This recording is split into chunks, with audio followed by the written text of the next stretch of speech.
It's episode 175, Clash of the Podcast. Sean is out this week, and I had to scramble. We found a last-minute replacement. My guy, Malik, stepped up to the plate. He's your favorite reactor, YouTuber, podcaster. What else do you do? He does it all. Yeah, kind of a little mix of anything, yeah. Yeah, you guys can find his channel. It's Narcolepsy Boy 94. You can also find him on all social medias under his name. No Name Wrestling Podcast every Sunday. Just did an episode yesterday. I don't know, man. If you got anything else you want to promote, feel free, brother. No, I mean that's pretty much it, man. That's pretty much it. We'll get down to the nitty gritty. Got some things we're gonna discuss, and appreciate you guys in the chat waiting. I know we're probably like a little late, but had to figure some things out last minute. So we're usually late sometimes when it comes to it. We were just trying to make sure everything was all good on the setup. If you guys don't know, like, subscribe to the vid. Always greatly appreciate it. Knock that out the park early, and we will greatly appreciate that. Make sure you guys throw some prayers up for Sean, his family. Hopefully Sean is doing well, and we are going to get into everything, and then I'm going to jump in here and try to get you guys going with some stuff. We'll make some announcements, and then we'll get right into kicking off this review with Wrestle Kingdom 20. Can't wait to get into that, and we have a special happening for it tomorrow. But with that said, it wouldn't feel right if I didn't say Sean's line. Conrad, myself, drop that thing.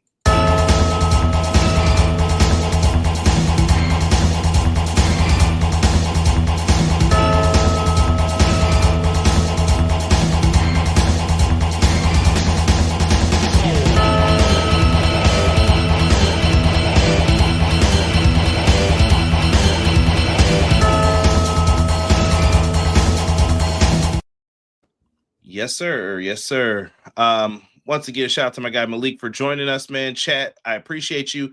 Pinned in the chat, man. I got the EPW awards up.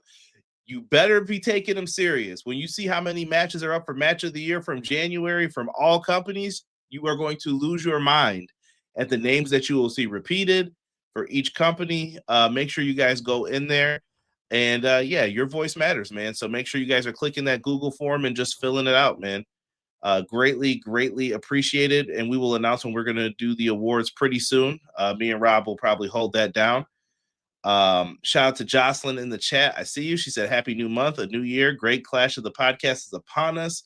Oh, what this year of wrestling will bring us. I'm not sure. Shout out to Clown in the house as well, man. Appreciate you, Clown. Quills in the house. Thank you guys so much, man. I appreciate you. Happy New Year. Vinny, as Sean says, the only Vinny we like. Appreciate you. I know you're that Steelers game, bro. I know you're a big Steelers fan. Playoff bound, man. Oh, can't hear you, Malik. I thought I said a hell of a game. Yeah. I was thinking about Kyron, man. I didn't even want to call him after that when I was like, yeah. Kyron was hurt, boy. Remember all those wide right jokes about the Bills? Yeah. Wide left. Yeah. I mean, he comes back sometimes. I felt bad for dude though. As soon as the guy was like, "You're all right, buddy." I feel bad when quarterbacks like just have really good games and they come through and then it gets ruined in the end and it's all for nothing. It sucks. Yeah. It happens, man. Shout out to Ray Thompson, man. Appreciate you. Happy New Year. Yo, Matt Lopez, one of the mods, always holds it down in the Discord with wrestling news for me. I appreciate you, Matt. Thank you. Appreciate the Aces comment. Means a lot today when we're talking about Hiroshi Tanahashi, man. Miracle. Miracle came from your pod, I think, actually. But Miracle, man, appreciate you. Oh, shout out Miracle. Yeah, man. Got some crossover over here. So thank you so much for that, man. Great job on your part, Conrad, with that video with Jesse and JCSJ. Yeah, that was about WWE 2K26. Thank you. Appreciate that. Did a little collabo. McKinney's in the house. He said, I'm here on a Monday to let y'all know, expect nothing and appreciate everything. It's Clash of the Podcast. Hey, man. Appreciate you, man. Thank you. They said the most beautiful belt is back. The IWGP. Yes, it is back. Millennial Noob. What's going on? Appreciate you. T-Ferg, what's good, gentlemen? Hope everyone had a good weekend. I haven't watched any NFL news yet, but I know this is not a good Monday for some coaches. Yeah. And shout out to Tanahashi on a legendary career. And we got everyone saying what's up to Malik. Now they've realized the change here. Beej, what's good, man? Appreciate you. No Name Wrestling Podcast. What That's up? me. What up? That was me. That was me. Yeah. That's all right. Yeah. It's all good, man. This is the place where you can go subscribe, man. Make sure you guys are following them as well. Kelson, thank you so much, man. Kelson assists me in the Discord, man. Make sure you guys are locked in with that Discord. It's going to be popping up on your screen right now. Got a $2 super chat from my guy, Joel. Thank you. He said, Happy New Year's, guys. The best show on YouTube. Thank you.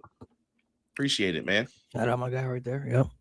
Jesse from the Pro Wrestler Shoot. I'm here just working in the office. Hope everyone is well. Put in a special edit for me, man, while you're working on those videos. Appreciate you. And I appreciate everybody, man, saying get well soon to Hubs, man. Thank you. Yeah, make sure you guys subscribe to Hubs, man, as well. I'll put his link in here as well as we get into it, man. Malik. Wrestle Kingdom, bro. Wrestle Kingdom. We were watching it together, man. Malik got me to hang for like halfway through the show. And then I was like, let me mute this real quick in between this match. I'll be all right. Woke up and I was like, what happened? What happened? Had to go back and catch up for the rest of it. Malik was like, you there, bro? You good? I was done.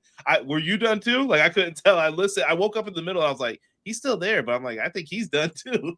Nah, I was there through the whole thing, man. I watched the whole stuff. I mean, I was, I got narcolepsy, so I was had not a gimmick, folks. Yeah. But me and Malik usually talk New Japan together since we first started working together in like 2016, I want to say 17, long time. Yeah. And card was stacked, man. This was a fire card for what it was. So for people who don't know, Wrestle Kingdom was on television. It was not on just like, oh, pay-per-view, you have to order it. This was on TV. So it was there. People were watching this. That's why the card is so small and they had limiting amount of matches, but they found a way to make this work and they did what they had to do for it. The arena was sold out. What was it? 49,000 plus, I want to say, maybe 50K. Like 50, it was like 50, yeah. Whatever, around that area. Tanahashi, bro. It was sold out because Tanahashi was retiring. That was the gimmick for this, because under normal circumstances, like next year, I'm pretty sure this is not going to be a sellout again. But it was Tanahashi, bro. They were like, yo, let's do this.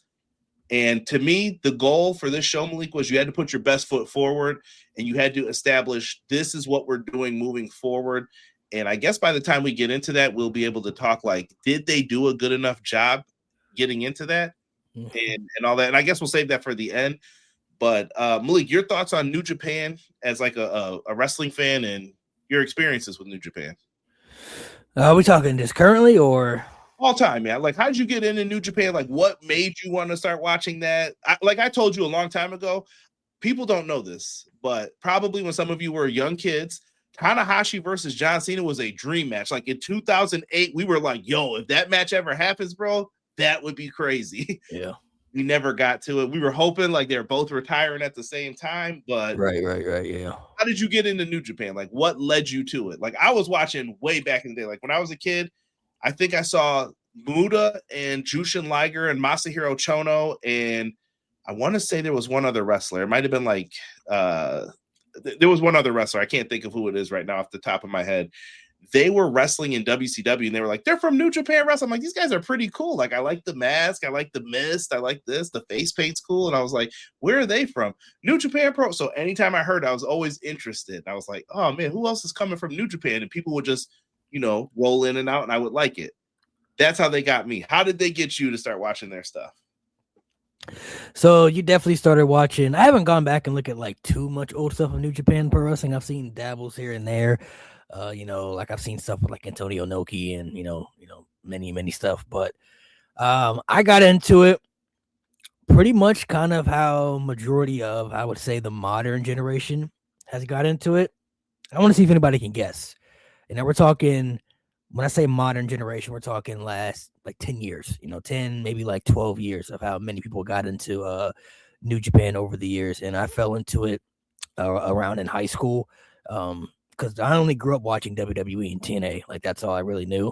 I didn't really watch, like, Ring of Honor like that. I wasn't really tapped in with other promotions unless it was TNA or it was WWE. So once I got into high school, started, getting this little buzz about this thing called Bullet Club. So I'm like, all right, I don't know what this is, but I got to got to see what this Bullet Club stuff's about. I'm hearing about, Kenny Omega and all this stuff. And then I'm watching NXT at this time too. This was like, 2014, like when NXT was starting to rise up with that black and gold. And, a teacher of mine that I was cool with, he was a big wrestling fan, and he was telling me, he was like, man, Finn Balor and the Bullet Club, you got to go back and look at this stuff, man. Like all these people are coming up to NXT, so I'm like, all right, let me go check this out and see what this is about. So, teacher was putting you on game.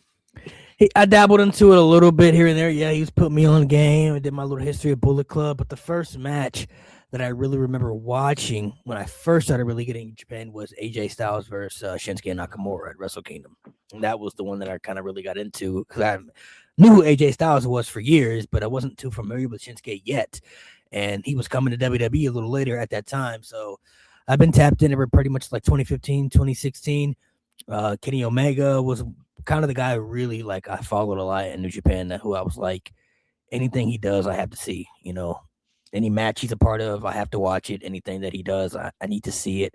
Of course, you had some of my other favorites that I love to watch was Hiromu Takahashi, Hiroki Goto was one of my favorites that I like to watch. Of course, Kazuchika Okada. And then my favorite all time in New Japan would be Tetsuya Naito. He was the guy that I definitely also had to watch. Like everything he did, was fully tapped into all the stuff that he was doing. So I would say, around that time, that's what really got me into it, was like the Bullet Club stuff. And then getting into it later, learning about all the Japanese wrestlers and the strong style, and then learning about Pro Wrestling Noah, and then learning about Stardom and like all these other promotions out there in Japan. So one of my bucket lists is to go out to Japan one day. That's my dream place that I want to see, and then go to like wrestling shows and all the other stuff that I definitely want to see as well. But I would say when I really got in Japan for New Japan, Naito, Kenny Omega, Okada, Hiroki Goto, and Takahashi were like the five guys that I like. Those were the guys that like caught my eye the most, that I was like mostly impressed with. Like, oh, okay, like I got to see what these guys are really doing. And then when Jericho went over there for that match with Kenny, I was already into New Japan at that time, so I knew how big of a deal this was. Like, oh shit, like they got Chris Jericho over there, like, and this was like during peak like Bullet Club phase, like you remember that when you would go to like any wrestling show, it didn't matter if it was an indie show, whatever, you just saw Bullet Club shirts, fake ones, the hacked ones. Like, yo, I was like, yo, this is crazy. I still got mine too. I still got my Bullet Club shirt. And then they were doing like the chants at the shows. What is it? It was like the one fall chants, like that started becoming big, like on the indie shows, like NXT especially. So, I was really, I would have loved to have seen New Japan and NXT at the time do like some collab, because this was the height of black and gold, and then New Japan was really on fire at that time too. So like their styles and shows felt very similar. I'm like, man, like if they were able to do something together, that would be so dope, man. Because like, and at that time, New Japan was probably legitimately like the number 2 company for a period. Yeah, because AEW wasn't around yet, so yeah. Yeah, and TNA was in TNA spot, and Ring of Honor was hanging on, but Ring of Honor was working with them, so it was like they were benefiting from that. And I think that, I don't know, man. Some of it's just New Japan crazy. Was big, but it was big because all you heard about was Bullet Club. Like you heard, like if you didn't watch New Japan and you only watched WWE, people were hearing about Okada, Kenny Omega. Like these were names that you were hearing about. Like, oh, I've heard those names. I'm not too familiar, but like these were names that were like getting buzzed around, like the social media platforms. Yeah, I love it, man. It was a good time, and yeah, it's just weird. Sometimes I always tell people, like, if y'all knew me like before, you would see like how my fandom changed over time. But yeah, absolutely have fun, man. Shout out to Deanna, who's in here and joined us as well. Doug, I see you, bro. Thank you so much. I saw Sean popped in. I put up his stuff, man. He had to let y'all know in a lot of pain, but had to stop by and show love to the show that myself and Conrad created with our hard work over several years. I want to thank you all for your prayers. I look forward to returning when my doctor clears me. Yeah, Sean, we'll have to chat it up tomorrow, man, when you get some time. But heal up, brother. Kwam said Naito spitting on people got me hooked on New Japan. Naito is wild. Some people also put in like how they found out about it. I think McKinney put YouTube in the chat. Someone said Yuji Nagata. What you know about Blue Justice? Nagata wrestling in WCW, man. Definitely. Doug said Bullet Club. I love it, man. I love it. Yeah. It's fun, man. It's fun. But let's get into this card real quick, man. We had a pre-show match. This match was going to be on the main card. It got moved. You had El Phantasmo, ELP, defending against Chris Brooks, the New Japan Television Championship. I had fun with this one. I thought it was a solid matchup. I would recommend people go back and check it out. Chris Brooks is from DDT. If you don't know, another company in Japan, they do like a lot of comedy wrestling and things like that. That's where Konosuke Takeshita came from. But ELP is fantastic. Former Bullet Club guy. I enjoyed the match for what it was. Yeah. I didn't see it because I don't know if this is a hot take, but I don't watch pre-shows of anything, bro. Look at this guy. Never watch pre-shows, bro. Never. Not even for WrestleMania. Like I don't watch pre-shows. The only time you better tell me you saw that one at WrestleMania 33. The only time, nope, didn't watch that WrestleMania 33 pre-show. The only time I ever watched a pre-show was WrestleMania 34, and that was just to watch the Mustafa Ali Cedric Alexander cruiserweight match. It's the only time because I was hoping it was going to make the main show, but I'm like, they're probably not going to put it on the main show. But when they announced it for the pre-show, I'm like, I gotta at least see this match. But I've never watched. When you mentioned AJ Nakamura, I thought of WrestleMania 34. Do you know how disappointed I was when that match came on? I was telling people, I'm like, yo, y'all don't even know what's about to happen here. Yeah. Like, this was crazy. Then I watched the match. I was like, what is this? To be honest, though, once the match was about to happen, because at that time, when the match was getting ready to start, that Mania was already starting to fall, like, very disappointing to me. Like, it started good with that triple threat. You know, Rollins, Finn Balor, and Miz. Yep. You know, and then Ronda's debut match was really good too, so that was great. But then, like, you know, they had the tag team squash match. We had Undertaker squash Cena, and it was just like it started to kind of really get bad for me. So once that AJ and Shinsuke match came on, I was like, I'm like, all right, you know, this could be the match to at least help bring the show back up a little bit. And then once the finish happened, and then the heel turn happened, I was like, no, bro. By the way, Malik has a WrestleMania 34. I don't know if it's a hot take, but I hate it so much, bro. You said worst WrestleMania of all time? No, it's the worst WrestleMania main event of all time. Okay. I don't know about worst WrestleMania, but I don't know if anything could top WrestleMania 9 or 11. That's pretty bad. Well, the way you talk about it, bro, you said every move was the wrong move, though. That might be the WrestleMania that I hate the most, because if you look at the card, they made all the wrong decisions, though. It's like, if you look at the card, it had no reason being that bad. You know what I mean? Even with the main event being Brock and Roman, and many of us not wanting that, there were still other things on the show that really could have been benefited. But it's like, when you have Taker squash John Cena after we waited years for that match, when you had the New Day get squashed and the Usos get squashed by the Bludgeon Brothers, when that tag team match could have been really fun. You had Charlotte Flair take Asuka's streak, which, sure, Charlotte has the credibility behind it, but like, how many fans wanted that? You know what I'm saying? Braun Strowman teamed with the Child and won the tag titles, and pretty much Braun Strowman buried the whole tag team division just to win the tag titles with the Kid, and gave up the titles the next night. So the best thing they had to do with Braun Strowman on that show, who was one of the most over guys at that time, was for him to team with the Child. That's a terrible place to put. We talked about the AJ and Shinsuke match, how disappointing that was. Then, of course, you had the Brock and Roman match on top of that. Like, it was just so deflating, bro. I'm like, man. Especially the night before when we had TakeOver New Orleans, and then you look at that's like the goated takeover. That's one of the goated takeovers. Like when you look at Mania 34 after we got TakeOver New Orleans, I was like, there's no way this can't be the same company, bro. This can't be the same company. When I just watched what I saw the night before compared to what I got it was so disappointing. Getting back to Wrestle Kingdom 20, man, we started things off. They had a Rambo, which is like a New Japan Royal Rumble, but it was with trios. It was for the never open weight trios titles here, or 6-man, whatever you want to call them. And this is where they just stuffed a bunch of people in to get it done. Malik, did anyone impress you in this? Was there anyone that you were like, yo, they were pretty good? I mean, not really impressed, but I kind of it is kind of crazy. Look at some of the people in here, because, you know, like Sonata was champ a couple years ago in the main event, you know, against Naito, and now he's like in this random match. Zack Sabre Jr. was just champ last year. Yeah, Zack Sabre Jr. was champ last year. Hiroki Goto has been a top champ before. Shota Umino main evented last year. Like, it's weird how some of these people are in these, you know, positions. So, yeah. I basically figured that it had to be one of the final two teams who it was going to come down to, with either Oleg, Goto, and Yoshihashi versus ZSJ, Oiwa, and Hartley Jackson.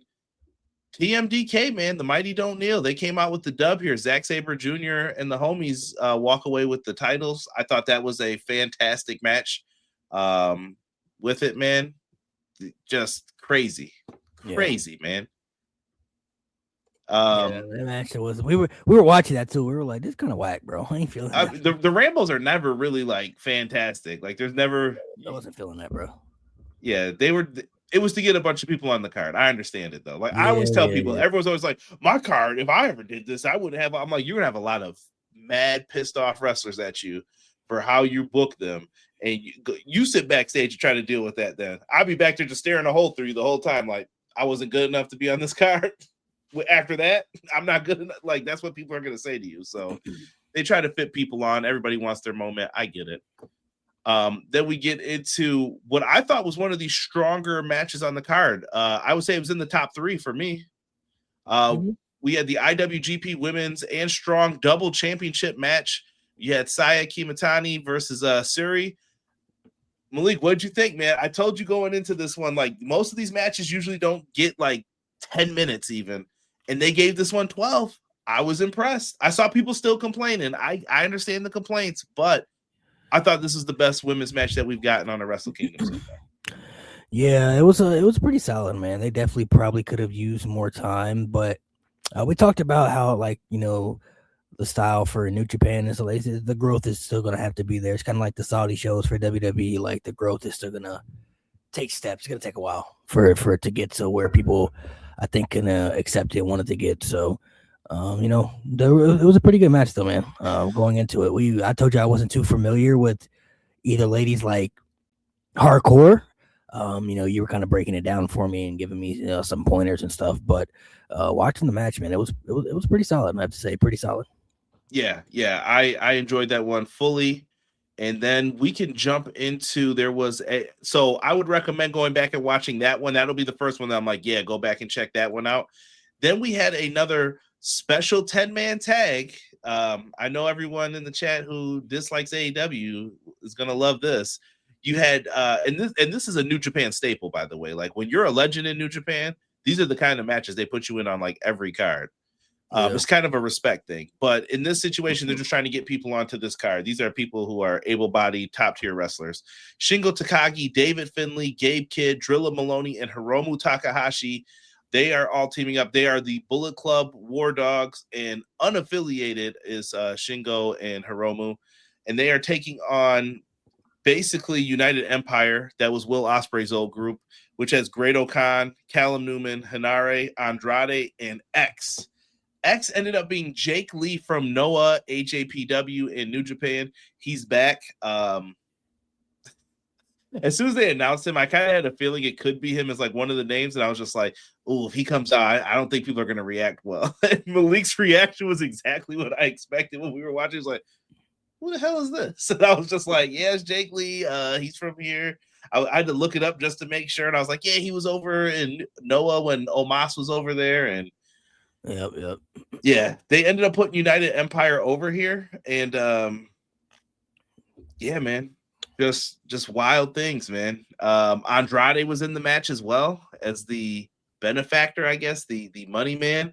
They were getting their jokes off in this a little bit. I don't know if you had heard our commentary on the English commentary. Andrade's legal team can get him through any kind of match. It doesn't matter if he wins. I was just like, They had jokes all night. There was jokes in the main event too. Yeah. So, but what did you think of this one? I mean, Andrade looked like $1 million. Andrade looked cool. This was another match that I was like, it was okay. Andrade did look pretty good though. He did look pretty good. Anyone impress you? Like David Finlay's contract's up. Like, do you see him going anywhere? Like, I can't believe he's not in WWE. I mean, Finlay works in WWE. If you don't know, they're related. But yeah. Not everybody's made for WWE though, too. So people got to keep that in mind. Not everybody's made for WWE system. So do you think they should take a chance on him though with all the call-ups? Like we're gonna talk about call-ups here. Yeah. NXT is gonna need some people, man. They're gonna need some people. I mean, if NXT is losing, hypothetically, they're losing Trick Williams, who was one of their top guys for a while. Seems like they're losing Jordan Grace. Seems like they're losing Javon Evans. And Oba's probably not going to be down there too much longer either. I mean, you have Joe Hendry down there, but, and Tony D'Angelo, but like they don't have too many top tier like main event guys for that, men's division. They're still working with TNA, so you got Leon Slater and some other people in there as well. And of course, you got the AAA promotion that they got. So, you could throw maybe El Grande in there or like Mr. Iguana and stuff. But like David Finley, like they need to start. I want to start seeing how NXT used to be, where like when you sign people, you don't have to bring everybody up to the main roster. You know what I mean? Like it was okay at one point where like guys like Samoa Joe, Shinsuke Nakamura, Bobby Roode, Karrion Kross, like these guys were already established, and yeah, they didn't need NXT, they didn't need the developmental system, but they went down there because it helped the brand more and it just made it more exciting. I feel like you need to start doing that again with NXT. Like, it's cool to build up your own stars, but like when you sign certain talents, you don't have to bring them to the main roster immediately. You know what I mean? Like Stephanie and Julia went down to NXT for a little stint, but like they could have came up to the main roster immediately, but going down to NXT just helped make that women's division a little bit stronger, So the men's division desperately needs it. Like JC Mateo, he could have been nice in NXT for a little bit. Hikuleo could have been nice in NXT for a little bit. Like, not everybody needs to come up to the main roster immediately when you get signed. I feel like David Finley, if he were to come to WWE. I feel the opposite too, though. I think sometimes you don't need to be in NXT either for as long as you are. I guess you got to find that happy medium. But to me, if I'm them, I'm looking at Drilla Maloney. I see a lot of potential in him. Finley, I'm half and half on, but Drilla Maloney looks like he could really do some damage. Gabe Kidd's AEW sign, sealed, and deliver or dual contract as soon as they can. And I don't know about Shingo and Hiromu. I don't know if they want to go anywhere. And Callum Newman, kid in the middle on this side, guarantee you this kid is getting signed by one of these companies. And Malik, I don't know if you watched. Did you watch New Year Dash? We're going to talk about it. But remember what I said about that kid when we were watching this? Callum Newman, watch. And I'll bring it up later when we get into that portion of the show. We had a 4-way. They did a number one contenders match instead of defending the junior heavyweight title. I mean, I thought it was smart to have the champ Dowkey come out. And he basically said, I'm not defending the title. He gets a lot of heat. Then all of these guys come out and they end up making their moves here. But were you happy with the winner in this one? Were you happy with Despy?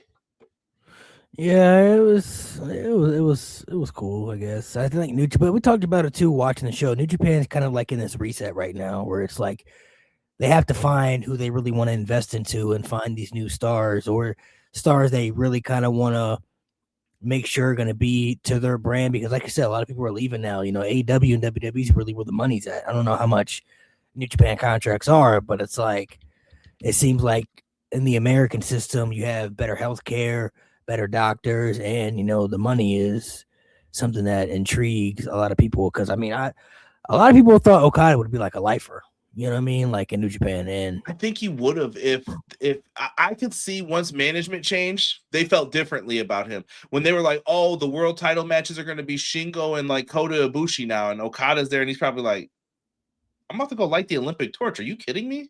And he was just like, all right, that's cool. And then they were like, oh, Okada, we need you. And then you could just see his heart wasn't in it, really. Like, it wasn't old Okada anymore. Mm-hmm. And here's the thing. I think that there is a financial discrepancy currently with New Japan, whatever that is. You can hear the stories of who helps fund New Japan. I'm not even going to get into any of that behind the scenes stuff. Right. You probably know the name of the video game. I'm not saying the name because I like my fingers, we'll just say. But that is what is probably part of the issues with some of that stuff too. Fair point. Yeah. And then after that match, man, we got into and by the way, I wanted to give credit to Fujita in this. Like, I think he's definitely going to be a future big player in this division. And I think he's the guy they need to start trying to build around. He did great in that match. Mm-hmm. Now let's talk about the Olympian. They built this around this. One of President Tanahashi's decisions. Aaron Wolf. I'm interested to see what you in the chat have to say about this. Aaron Wolf came out. Now, he is a gold medal Olympic judo wrestler. He's got some background in this. I thought he did pretty good for someone who we've never seen wrestle. I don't know how long he trained for. I don't know what the plan was and everything with it, but I thought he looked good.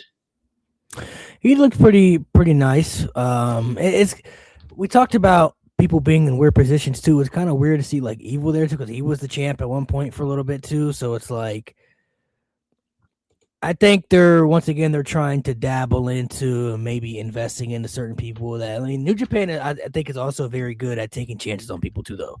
Like, they're very good at taking chances and giving people opportunities that you probably wouldn't expect in like WWE and bigger promotions. Like, we talked about many times, like how, you know, certain companies didn't take the chance on this person or that person, they fumbled the bag. But like, New Japan has put the world titles on people where it's like, oh, that's, you know, it's an interesting choice there. Or like, even not even the world title, but just certain championships where it's like, put the title on that person. Like, I guess, you know what I mean? So they're not afraid to take chances. I will say that. So when it's time to cut though, bro, like that's the thing that I like about New Japan. Like they got into that position with some other people, and we're going to talk about that more tomorrow in the video, but they will sometimes you have to sometimes you got to put it on the line, man. You got to push your chips in the middle of the table and be like, yo, we're going with this guy. This is it, man. We're riding with this, and if it works, it works, and if it don't, then we'll have to figure something else out, but let's go with it. It's one of the beautiful things here. And I saw what E put about Evil. Listen, I am not Captain Evil. Like, I get it, bro. I get the House of Torture. People don't like it.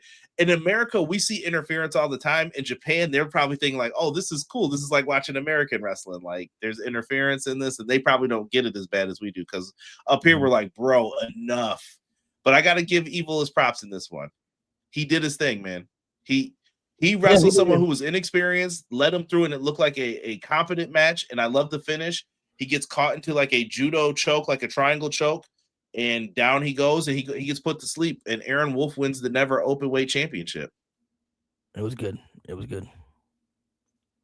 You no hatred towards Evil, right? I liked Evil and Sonata. Evil and Sonata were a great. I never disliked. I will say Sonata was better for sure, but I never. Evil being world champ was crazy. Do you remember when that happened? Like, do you remember waking up that day and everyone was like, "Evil won the world title"? I was like, "What?" Yeah, beat my Ato for it. And I was like, "Evil is the." I mean, but they got to do that sometimes to just throw you off. They don't run as many shows, so for sure.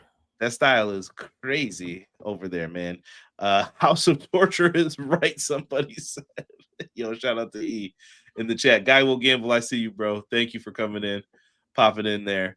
World Championship. Normally, this would be the main event of the show. It was another double title match. It was the IWGP World Heavyweight title and the IWGP Global title, both on the line.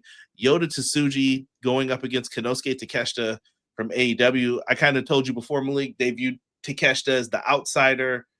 Some people are wondering, is Tsuji the guy? Was it Shota Umino like we had mentioned before? Is it Ren Narita? Those are like the new three musketeers. So they always have three guys that they kind of build everything around. For example, it was at one point Shinsuke Nakamura, Hiroshi Tanahashi, and oh my goodness, what's my dog's name, man, from the Ops? Shibata. Yeah, it was those three. That's why you see them in pictures together sometimes during the Inoki days. Like, he had picked those three. Okada ended up rising from the ashes with them, but that's what happens. That's how you end up making a great company. Right. Malik, what did you think of Tsuji and Takeshita? This was a good match. Really good match. I already told you how I feel about Takeshita. I think he's one of the best in the world for sure right now. And then Tsuji, he's probably the guy that they're looking at that they really want to invest to as their top star, since Okada's now not there anymore and all that stuff.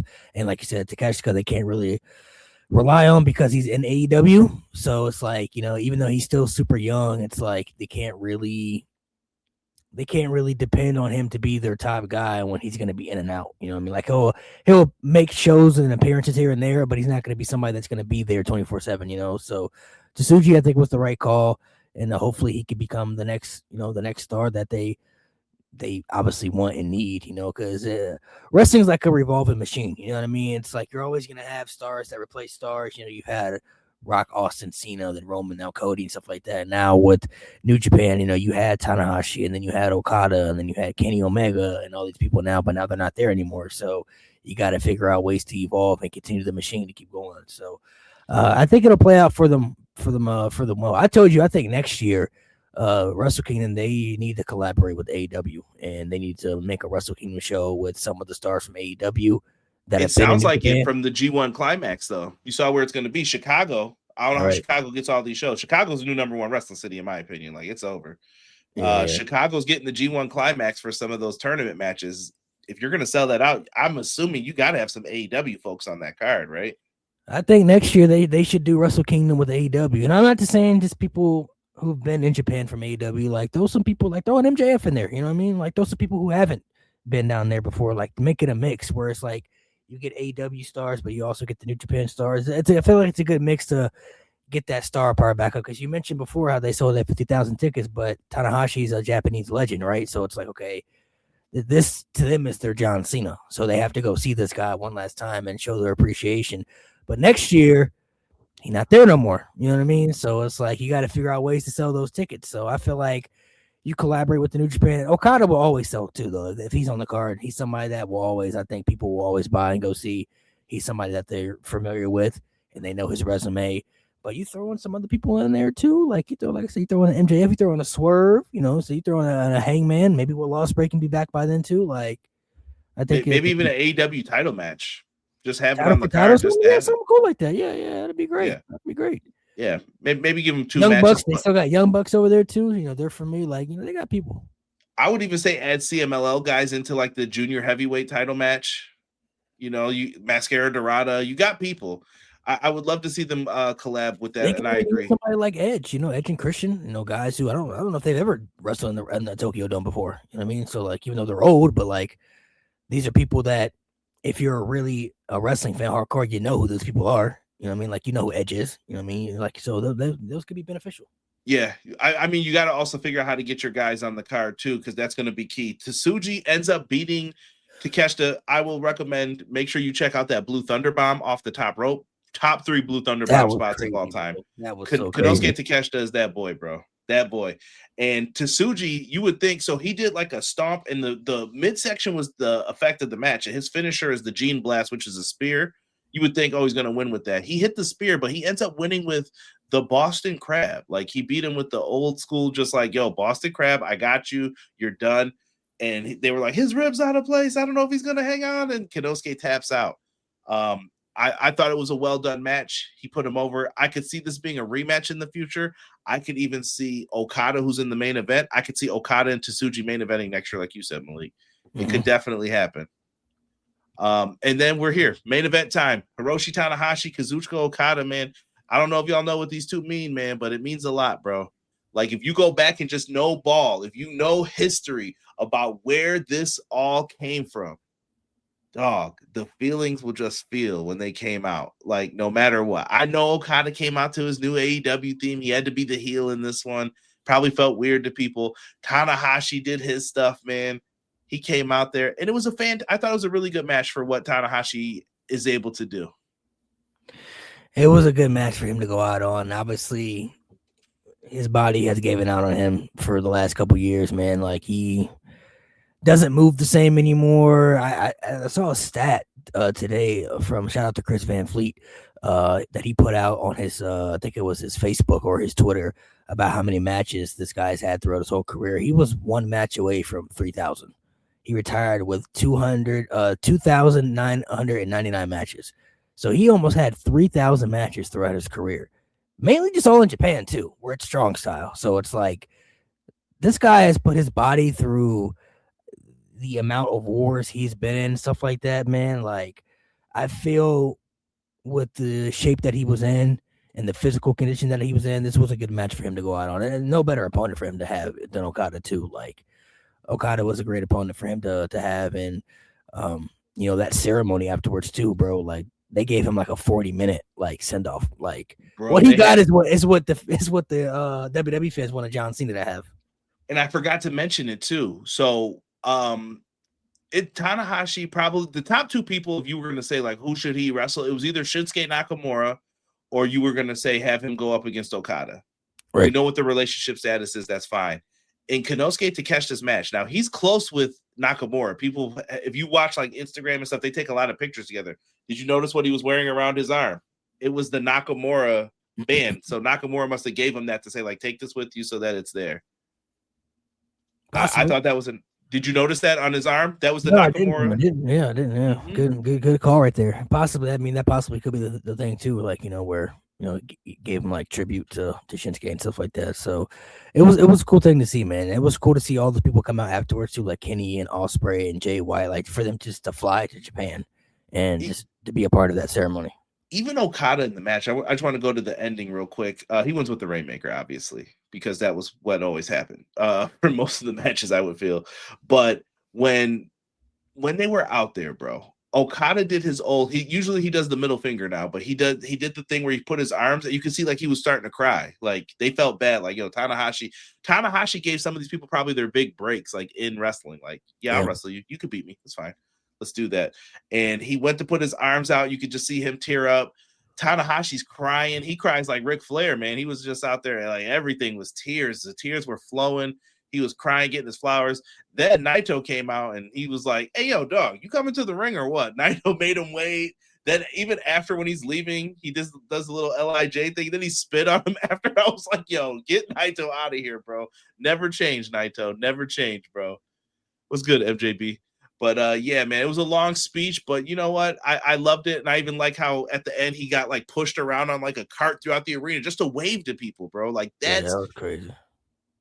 Dude, I think that's what people wanted from like the Cena one more. Like I was like, it's not on TV. Let this guy talk. Like, let's just hear it one last time. Like, let's live it up one last time. And I wish they would have maybe gave him more of that. Like, I feel like they both deserved it. You know what I mean? Yeah. But they didn't do that. So Naito trolling, yeah, he was big time. Well, that was crazy because he had people come out one by one individually with their entrances, take photos in the ring with him. Yo, Kota Ibushi hobble. He has a broken femur. What is wrong with this man? Hobble to the ring. Everybody's taking pictures of him individually, and then they have Naito came out, which took about like 5 to 10 minutes, and then they did like a 10 bell salute. Fujinami got in the ring, bro. Fujinami is like, yo, Fujinami was old in 91, bro. Then he cut a promo, and then he did the air guitar thing for the people, and then he walks up the ramp. You think it's over, and then he gets on the thing, and he goes around the whole Tokyo Dome, waving at people. Then he gets back up there and cuts another promo at the end, and then gets pyro afterwards. Like, bro, they gave him this crazy send-off, man. Like, yo, left him, and then he left with the smoke. Like, I love that he walked through the smoke and you weren't going to see him again. Yeah. I was just like, yo, well done. Very well done. New Japan's production, it may not be the most glorious thing, but I really, really like it. And when it's done right, it's done right, in my opinion. I have fun, man. What would you say, Malik, what would you grade that show, man? I give it about a 6. It was okay. You said 6 out of 10? Yeah, I got about a 6 out of 10 for me. I would go like 7.5 just for the theatrics and how they did everything. And I thought the matches that needed to did deliver, if that makes any sense. I mean, some of them were just squeezing people to get them on the card. A Rambo's a Rambo. I saw somebody put Derek would have hated that match because he's a known trios match hater on AEW TV. And I'm like, yeah, he wouldn't have liked that either. But the Rambos are what they always are. Whatever. But I would recommend people go back and check out the main event with Tanahashi Okada, Tsuji Takeshita, Aaron Wolf and Evil, and the women's match for sure. Yeah, really good stuff in there. So who's before we head into the next topic, who's the New Japan Mount Rushmore? For me? Yeah. Oh, come on, bro. This is tough, bro. I ain't ready for this. Because here's the problem. You got different than mine. Huh? Yours probably gonna be different than mine, so I don't know, man. That's gonna be super tough, bro. Because you got to think I'm super old school too. So I want to put like Liger on there, but Liger's a junior heavyweight. So does that count, or is that different than the heavyweight people? I'll tell you this: Okada and Tanahashi got to be on there, in my opinion. Those two definitely. Give me those two, and then I'll say Muta and Liger for me, just so that I have an answer on here. But okay, I would say Okada and Tanahashi would be on mine, and then I would say Kenny Omega would be on mine, even though he's not Japanese. I think he played a major part into getting New Japan exposure during that middle 2010s with Bullet Club and stuff. I feel like he was the best wrestler they had on the roster, and he was somebody that wasn't in WWE, but probably was the biggest star not signed to WWE at that time that people were invested into, and helped bring, like, if you got Chris Jericho to go over there, bro, like, he was doing something. he was doing something special. And then I'd probably say like Antonio Inoki, the guy, like the founder, of a lot of things that helped New Japan, kind of catapult and get started. So Great Muta would also be an honorable mention too. Yeah, Muta was there, by the way, too, even for that. Like, Muta is, Muta will find a way to get on TV, bro. That's all I can tell people. I'm like, where did he come from? Yeah. I was like, he's here too. Yeah, so they definitely had that. And I'm going to just share the screen here for the results real quick of New Year Dash. This tag team match, straight fire, bro. It was the main event of the show. A lot of multi-person matches here. Like you had Takeshita, Rocky Romero defeating El Phantasmo and Shoma Kato. You had Goto, Yoshihashi, and Boatlick Olin defeating House of Torture. Right call. United Empire. Andrade was back looking like $1 million. Gabe Kidd, Hiromu Takahashi, and Clark Connors. Andrade and Gabe Kidd brawl after the match. A Kidd challenges Andrade to a match. So new beginning, February 11th in Osaka. Winner's going to get a shot at the world title. Someone said it was the global. Some people are saying it's the world. Whoever wins is facing Tsuji, though. You had Aaron Wolf, Yano, and Yo and Master Wato defeat House of Torture. Again, House of Torture were taking L's throughout this. Ren Narita laid out Wolf with the wood block. Tsuji revealed that he brought back the version 4 of the title. Malik, now I know you're an old school fan, bro. Were you happy to see the classic IWGP V4 title back? Yes, bro. I did not like that new version of the title, man. I was not feeling it. They were trying to put that bad boy over like it was something. They were like, "Come on, look at it." I think you think they put the title on Andrade though? No, I can't see him doing that. Not yet. Really? No, I think he'd be a great challenger, but I don't think they would do that. Fair. He was over there as La Sombra, former Intercontinental Champion. We had another match though. United Empire afterwards. So United Empire defeated Yota Tsuji, David Finlay, Shingo, Takagi, Drilla Maloney.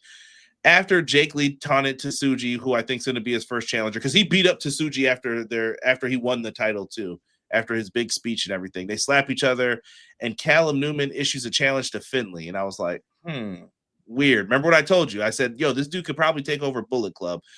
Some people are saying Bullet Club is going to cease to exist. Let's wait and see what happens with it. But then Will Ospreay makes a surprise appearance, and he comes out and he says he's going to handle business in AEW, then return to New Japan to support Callum Newman. Newman hugs Ospreay, and they're all in the ring, and they do the United Empire pose. They put their hands up, and then Newman grabs the chair while Ospreay's turned around, and he folds it up, and they grab him before he could do anything. Like, yo, what's your problem? What are you doing? And they stopped it from happening. Malik, I'm telling you, bro, that's gonna be a match. It's gonna be Will Ospreay versus that Callum Newman. Will go put over all his old boys, man. I'm telling you. Mm-hmm. So definitely gonna be on there, man. I love that people are putting in Shinsuke as one of mine. Absolutely, fam. Absolutely, man. And like I said, I would recommend after all this, yes, Francisco Akira attacks Ishimori. Hiromu Takahashi makes the save. Says he'll team with Ishimori against Akira and whomever. And then we had the Knockout Bros defeating TMDK. So the Knockout Bros ended up getting the win here, man. And then Shota Umino and Yuya and Taichi and Tomohiro Ishii confront the Knockout Bros, saying they want a title shot after. Knockout Bros should just be the tag champs for a minute. They were the first team to defend their belts 2 times in a couple of years. So good for them. Matt, you said it. I think so too. Ospreay Newman at Wrestle Kingdom 21. Could happen. Could be. I really enjoyed this. Oh, and real quick, commentator, Chris, whatever his name is, he had mentioned him before. I definitely thought he was going to get in trouble. So he got in trouble with supposedly something he had said about AEW. He got suspended for a little bit. It wasn't my dog out there with him. He's out there and he was talking. He was like, "Don't give up, Tanahashi. Don't give up. You never give up." And then he ran into the ring. He was like, "Thank you for never giving up." And you could tell it was about Cena a little bit. I was like, "What are you doing, bro?" I was like, he's pushing those buttons. He was pushing them for sure. So, like I said, well done. I enjoyed this whole weekend. New Japan. I'm looking forward to it, man. Like I said, I try to still keep up with all the shows. I hope people do as well. With that being said, Malik, let's run down this other stuff that we got going on here for wrestling tonight? Because I know you got a stream in less than an hour. You're doing a Raw, right? Oh, well, yeah. Okay. Where are you doing it at? Let the people know. Just YouTube and Twitch. Narcolepsy Boy 94. Doing a little Raw watch along tonight to see what pops off, man. So hopefully the show will be, be watchable. You never know. Last week, man, Usos won the tag titles. Your quick thoughts, sir? Beat Dragon Styles or whatever you want to call them.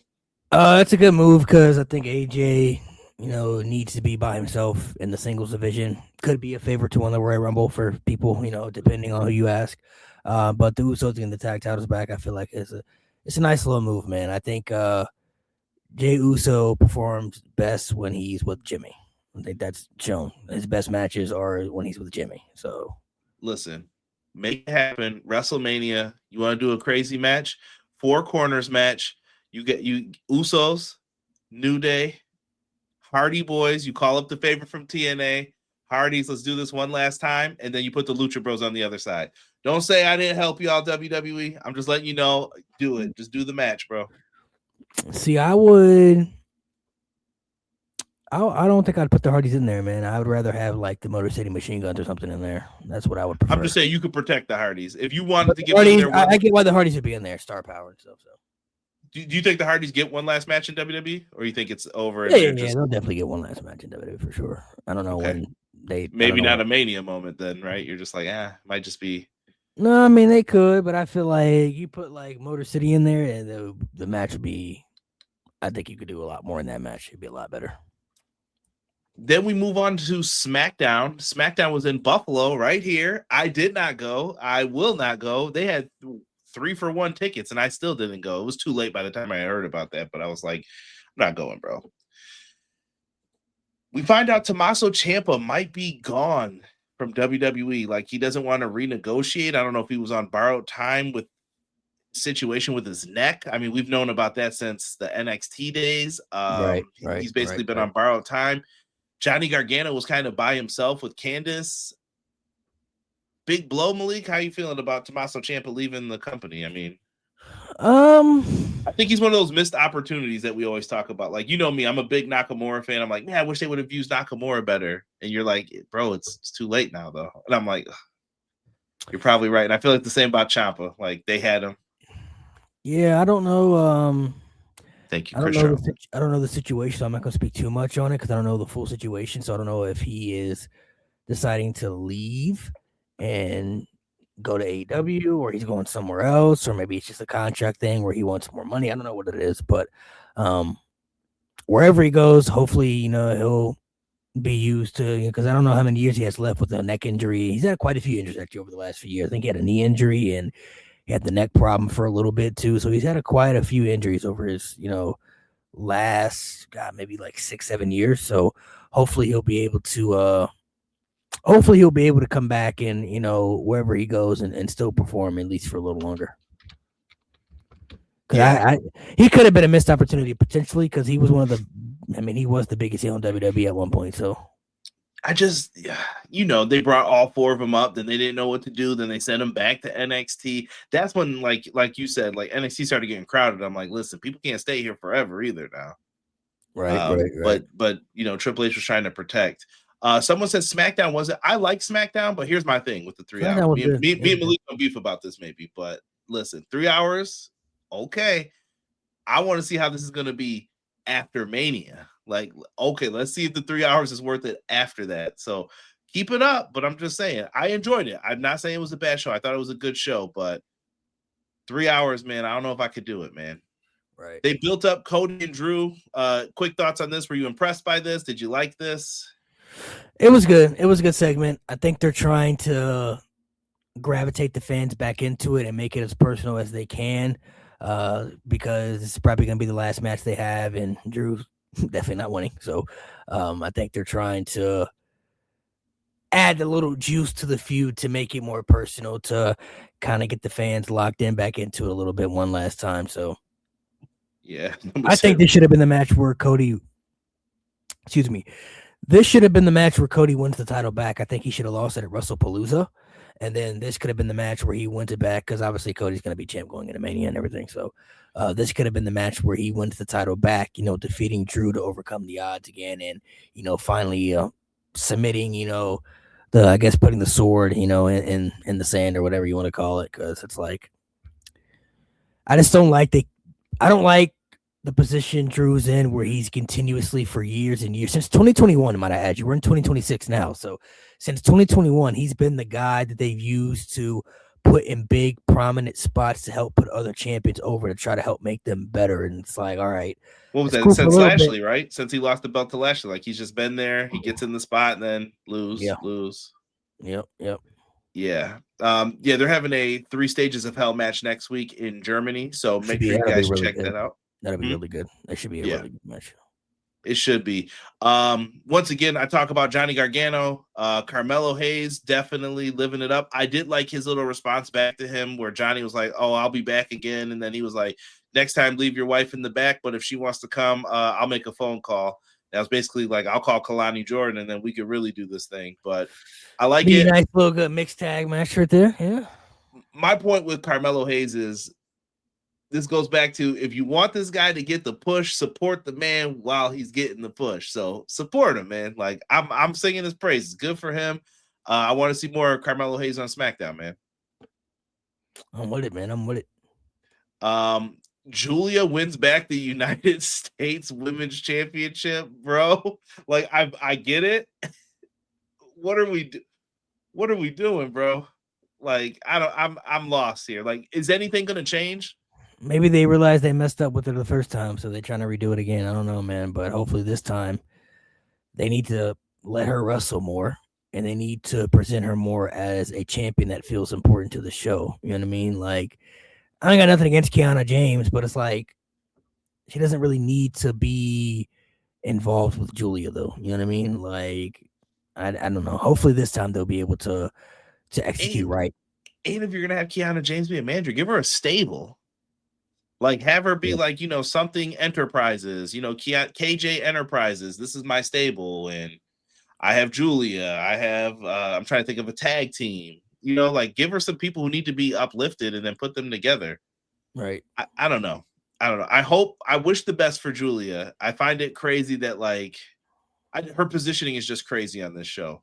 And I agree. When you look at it, like, let's look at everyone who they also had called up. Jordan Grace made an appearance on the show looking like she might be challenging Jade Cargill. We also had, that was the main event. Forgive me. We also had Trick Williams and Sammy battling over the beards. Like, we had call-ups. We had, like, they're making a lot of moves here, but I'm like, okay, we got Obafemi video packages. We had the return of Matt Cardona. He's back. He beat Kit Wilson. Kit Wilson's theme's a banger, by the way. Yeah, shout out to that Kit Wilson theme, man. yeah, low key, that joke was kind of hard. But he's Matt Cardona. Like, cool, great. What happened to the other guy, man? Is he not wrestling anymore? No, he got injured. He got injured, but like that's not putting him with Kit Wilson. Bro, the shoulder taker is out here and he is grabbing everybody from AEW, WWE. They're like, yep, shoulder. I know he got injured, but it's like, I'm guessing that they're not, Pretty Deadly's no longer a thing. Like, not currently. I think they're just trying to get this guy on TV. I also thought that Matt Cardona having a 50-50 match with him was not the move here for him, at least. Like, I'd been like, listen, bro, we're going to go out there. We go 7 minutes. Let's go. I'm going to let you get a little, but that's about it. But it's what it is, man. It's what it is. They tried. They did their thing. I didn't even mention Randy Orton came back. Nice Sabres shirt. Cool for him. Yep. And we had the ambulance match, which Damian Priest ended up winning. Yep, this feud needs to be over with now. Better not see another match out of this, because I thought the last man standing match was the end of their feud. So I don't want to see that match ever again. Ever. They need to go ahead and wrap this up, man. So yeah. McKinney said that WWE's leaning in on these intergender tag matches. AEW has been too lately. It's kind of weird. Like, okay, all these couples, those AAA belts are looking real interesting. Playing hot potato with the titles could be. Malik, man, let's. I guess let's talk Raw real quick before you get ready to get into it, man. CM Punk Braun Breaker, Stranger Things is part of it. I don't know. I think you said you weren't watching this really, right? The show. Yeah, I've never Big seen deal though. Big deal for Raw to be a part of it. Like right after they just had their season finale. Here's all the matches we got tonight. Judgment Day is going to be on. Liv Morgan versus Lyra Valkyria. AJ Styles will be there. Gunther will be there. The Usos will appear. You got a women's tag team title match here. I can see a title change possibly. I think we're going to have a few title changes. I'm not going to let you. I definitely think Becky's winning. That's the one. If you told me like which one will you put money on, I think Becky's winning back her women's IC title. You think so? See, I think the opposite. I think Maxine's keeping it. Really? I think Maxine is keeping the title. I think AJ comes back and she'll cost Becky the match again because that's definitely going to be the Mania match for sure. I don't think they're going to involve the Midcard title in that match. I think Rhea and Io are going to win the tag titles. I could see them stretching out that tag team until Mania. I'm not going to lie. I thought they would probably do Rhea versus Stephanie at Mania, but this tag team division right now is looking pretty tough, man. So I think they probably keep that together for a little bit. And then the main event, I'm actually going to go bold. I think they're going to give it to Braun Breaker. I think Braun Breaker wins the world title. If I had the pen Malik, I'm doing it. I'm like, yo, and listen, you know, I think there's another masked man though too. So you think the other masked man comes out and costs them maybe? Yeah, I think there's another masked man and somebody comes out and helps Braun Breaker win the championship. It's not Jericho. So. Okay, I just wanted to make sure. Masked man's not Jericho. I think Jericho does come back tonight. You think he shows up tonight? I think he shows up tonight. I think he opens the show. I think he'll really. Yeah, I think he'll open the show like in a because the world title is going to main event, obviously. So I think in a shocking way, it's like welcome to Raw, and they'll do some type of they'll do something, and he'll open the show. But he went to a company where someone who he said was a cancer to another company. Oh, that's weird. Okay, I'm just all I'm saying, Malik, is sometimes you got to watch your words because they may come back to haunt you. Hey, brother, I can't wait to see them shaking hands. I can't wait to work a program with you. Yeah. Hey, Hunter, how you doing? I don't think Jericho in the Vision is like he's not part of the Vision. You know what I mean? Like he's not the future. I think Jericho ends up working LA Knight though at Mania. Possibly, depending on LA Knight situation. I think that could be the match for sure. I think they have options with Jericho. I think depending on how long he wants to wrestle and what he does, I'm not exactly sure how long he's going to stick around and when he wants to hang it up. But I could see him doing something with LA Knight. For sure. Guys, that is your Raw preview. Before we, I know we're not getting out of here just yet. I think Malik had something he wanted to do, but make sure you check out Sean's Threadless store, man. He's got some pretty cool merch up there. Link is in the description below for you guys. And also, we got some pretty cool shirts. I'm wearing one of them right now. Make sure you guys check it out. Get yourself some merch on TeePublic. Let me see if I can put that in there, man. Yo, somebody just said poor LA Knight in the chat. Chill, Jesse, chill. Check out my guy at the Pro Wrestling Shoot, man. EPW comic book ones. We got a golden one. We even got one that's, the shirt might hurt people, we'll just say. And, make sure you guys check that out. We even got some with some rapper logo designs on there. Trying to get a few more to pop up, and then we'll get those out there as well, man. But definitely some really cool merch designs for you guys. So yeah, make sure you guys go support, man. Check out the merch. Always, man. That's key, man. Hold on here. Jesse said Jericho is cooked, bro. I'd be happy to see him in the E again, but let's be real. It's been a hot minute since I've seen a good Jericho match. Isn't that wrong? I think his last true good performance to me was probably against Will Ospreay. Yeah, he said we shirt people. Yeah, we do. Put them on. We got a bonfire store too, and there's some different variants of it over there as well, man. MJB just sent in a $5 super chat. I want Rusev versus Gunther or Kozlov versus Gunther if he ever returns. Box office matches. I'm watching to see 2K26 news. I don't know if we're gonna get 2K26 news. I'm not willing to bet on that. I think Kozlov, man. What a name. What a throwback. Vladimir Kozlov, bro. Yeah, I don't think you think we see 2K26 news. I think we might get a teaser tonight, but nothing more than that. I might get a little teaser, maybe a little teaser. Who do you think's on the cover? Maybe Jericho. I'm gonna go with Punk. Punk. Jericho's gonna be DLC for sure. He's gonna sell the pack. Yeah, Punk could be a good cover. I could see it being Punk. That's a good one. Yeah, that's a good one. let me see here, Malik. What do you think, man? Did you want to pull up your stuff, or do you want to end that? It's just a little game we could do real quick. So this is your personal preference. We did this yesterday on the podcast. So I'm just going to name. This is currently right now we're talking. So I'm going to name a women's superstar, and then you're going to just tell me what superstars you think is better than this individual. So we're factoring in, stories, promos, matches, like everything. Factoring in the entire shebang, right? So the superstar is Liv Morgan. So I'm going to name people after Liv Morgan. And you're just going to tell me personally whether you think that Liv Morgan is better than that superstar or not better than that superstar. Once again, factoring in everything. So Rhea Ripley, is she better than Liv Morgan, yes or no? Yes. Okay. Nikki Bella. No, absolutely not. Everybody said that yesterday on the pod too, like confidently, like no. Yeah, no way. Alexa Bliss. I'm gonna give it to Bliss for time because she's just been around longer, but that one's pretty close. Okay. Jay Cargill. Ooh, this was tough. Because I like Jade. Jade's got the look. I don't know about in totality. I am going to give the nod to Jade, just based on what I think she could be. And I'm factoring in potential into there more so. Liv is what we know what Liv is at this point. Interesting. Okay. Bianca Belair. No way. Bianca Belair clears, bro. There's no way. Don't even play. Becky Lynch. No way. No way.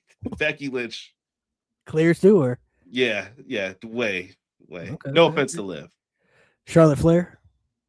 No, Charlotte Flair. Come on. Okay. Bayley all day. Io Sky. Okay. One of the best women's wrestlers, bro. She's probably the best women's wrestler for WWE in last year. Facts. Last one, Stephanie Vakir.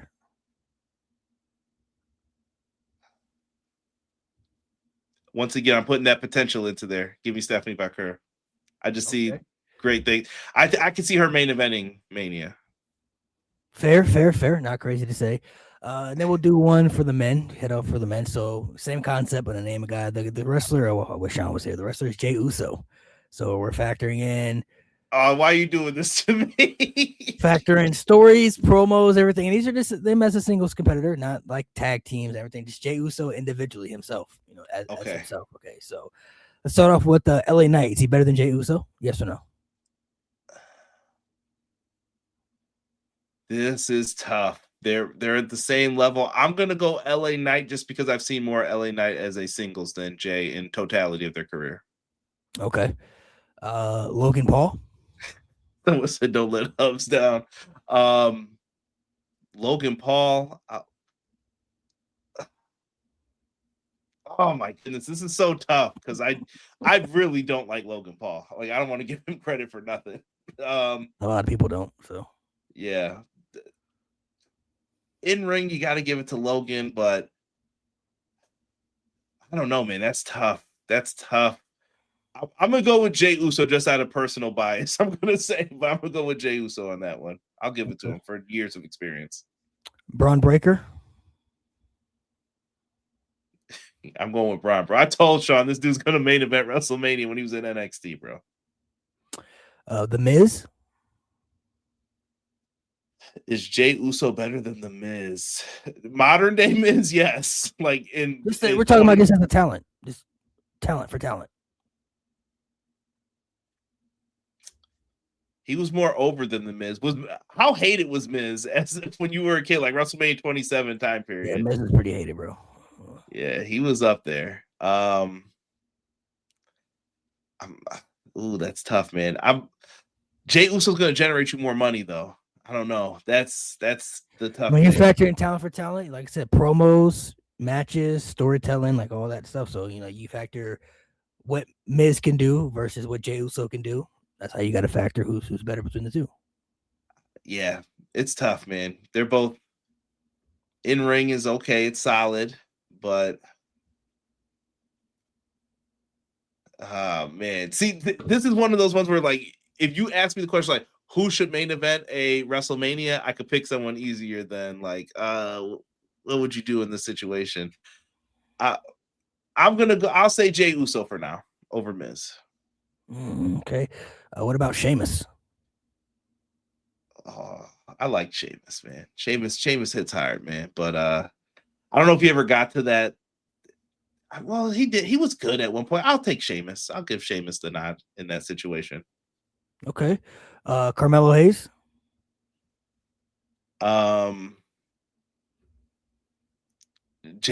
Jay's the bigger deal in the company now, so I'll give it to Jay for now. But I see more potential in Carmelo Hayes, though. Trick Williams. Same as Carmelo, same thing. Too young in the game to say, but I think that they'll end up being better in the long run if you actually push them. Dominic Mysterio. I gotta go dirty down. There's money. I told you a long time ago. There's money in that kid. I said it when nobody believed in him. When he was getting power bombed by Roman to the floor, I was like, "No, that kid's money, bro. Kid is money." Jey Uso's family member, his brother. What about Solo Sikoa? I'll give it to Jay over Solo. Okay. Last one. What about Gunther? Nah, Ring General's my dog, bro. Pro wrestling lives with Gunther. Fair. That's fair. Good one. Interesting takes there. All right. That's cool. Yeah, see, some people said Miz all day. Miz and Jay was tough, man. That was the toughest one to me that you asked me because I'm like, ooh, I don't know. I could go either way on that. Both good tag team wrestlers, both okay singles. Miz was probably better in the. And I don't know. I could flip flop on that one. I would flip flop on that one all day. Yeah, I like ECW Fedora Miz. Yo, crazy. Miz was flopping on Logan Paul. Yeah, I just don't like Logan Paul. I feel so betrayed. God, everyone's mad at something. Listen, I couldn't. How was Miz tough? Second greatest IC champ of all time. Now give me Jay or Stat. Yo, y'all are crazy. You want to do one more sign off here? Come on, one more, then we'll get off. One more. All right, so I'll name a wrestler once again, and we're just factoring in. This one's going to be different. Now we're talking the totality of a career. So as far as who are you ranking higher above the superstar? Like who are you putting above the superstar all time? You're factoring in everything, right? So when you're talking WWE all times list, would you put this superstar above that superstar's career? All right. So we're going to do Triple H because I know how you feel about Triple H. So yeah. Go ahead. Let's see how nasty we get here. All right, I'm going to name some superstars. Some of these might be easier than others. Would you rank Hulk Hogan above Triple H? Yes or no? Yes. Bret Hart? Yes.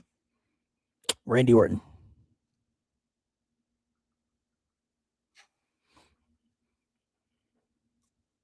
They're about as close to. I think they're in the same range. I'll say no. Batista? I will say no. Shawn Michaels? Yes. Undertaker? Easily. Yes. John Cena?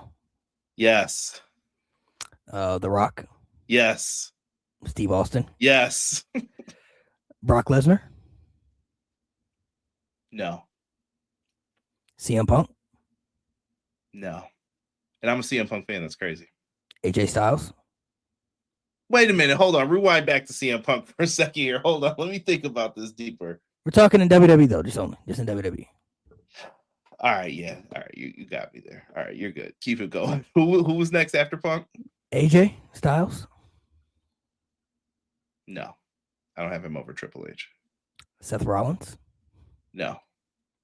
Roman Reigns? I gotta give it to the big dog. He did. He was in the top spot. So you saying Roman? You putting Roman over Triple H all the time? Yeah. Okay. Cody Rhodes?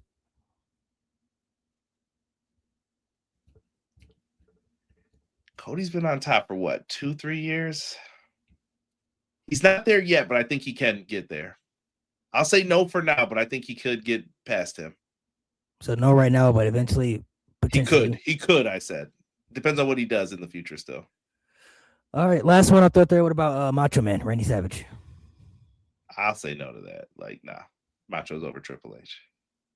So Macho's over Triple H, Triple H over Macho Man. Macho's over Triple H. Interesting. Okay. One of the most imitated superstars of all time. What do you mean? Oh yeah, the Macho Man. Yeah. Iconic for sure. Iconic for sure. Mm-hmm. Yeah. Iconic for sure. Let me see here. Oof. Better career though? I don't know, man. B+ players with help from above. Sounded like Daniel Bryan. I am the gamer. Someone said, BJ, I'm about to time you out for the Miz comments. Funny stuff, man. Funny stuff. Malik, man, thank you for putting that game in here, man. Lots of fun for us, man. Make sure that you guys go over and check Malik out. If you guys haven't, make sure you subscribe to the channel. Check out some of these cool videos afterwards. I'm sorry if I let any of y'all down with my picks. But we were just having fun over here, just trying to put together some fun stuff. I thank you, Malik. Make sure you guys go over to Narcolepsy Boy 94's channel. He'll be live streaming Raw, and we're gonna find out, I guess, if Y2J makes his comeback, and we're gonna see what this Stranger Things Raw is all about. For me, my dog Malik, thank you once again for filling in for Sean. We are out, and we will catch you guys all on the next one. You gotta stay safe. Stay safe, and as Sean always says, evil never prevails. Hopefully I did it right for you, buddy. We're out. Peace.